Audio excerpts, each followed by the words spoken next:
One Sabbath Jesus was going through the grain fields, and his disciples began to pick some heads of grain, rub them in their hands and eat the kernels. Some of the Pharisees asked, "Why are you doing what is unlawful on the Sabbath?"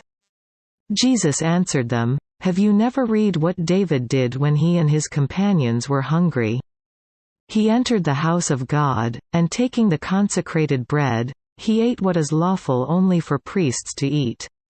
And he also gave some to his companions. Then Jesus said to them, The Son of Man is Lord of the Sabbath." On another Sabbath he went into the synagogue and was teaching, and a man was there whose right hand was shriveled. The Pharisees and the teachers of the law were looking for a reason to accuse Jesus, so they watched him closely to see if he would heal on the Sabbath. But Jesus knew what they were thinking and said to the man with the shriveled hand, "Get up and stand in front of everyone." So he got up and stood there. Then Jesus said to them, "I ask you, which is lawful on the Sabbath, to do good or to do evil, to save life or to destroy it?" He looked around at them all, and then said to the man, "Stretch out your hand." He did so, and his hand was completely restored. But they were furious and began to discuss with one another what they might do to Jesus. One of those days Jesus went out to a mountainside to pray, and spent the night praying to God.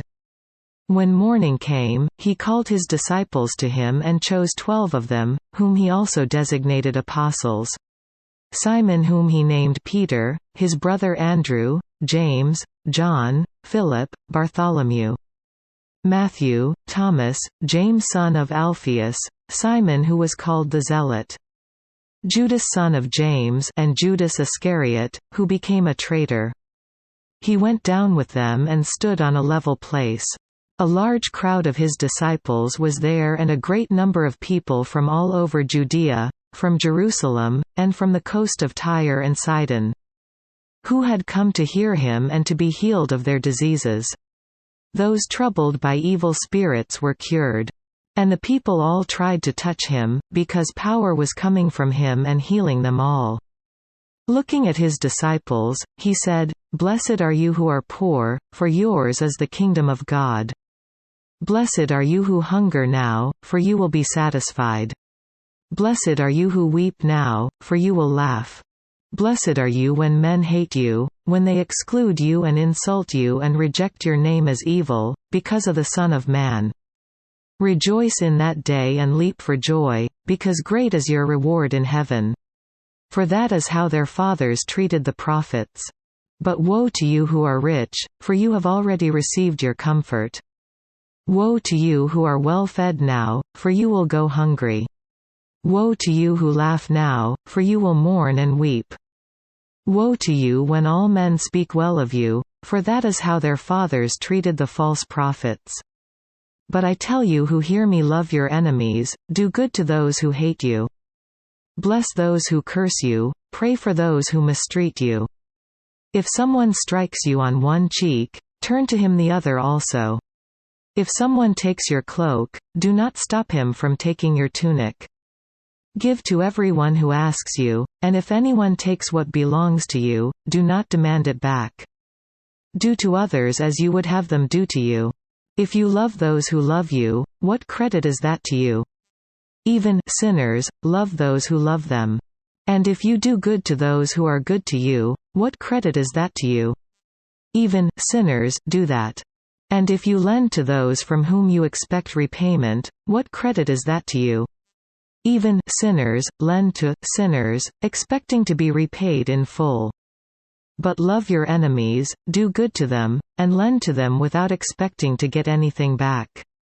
Then your reward will be great, and you will be sons of the Most High, because He is kind to the ungrateful and wicked. Be merciful, just as your Father is merciful. Do not judge, and you will not be judged. Do not condemn, and you will not be condemned. Forgive, and you will be forgiven. Give, and it will be given to you. A good measure, pressed down, shaken together and running over, will be poured into your lap. For with the measure you use, it will be measured to you. He also told them this parable, Can a blind man lead a blind man? Will they not both fall into a pit?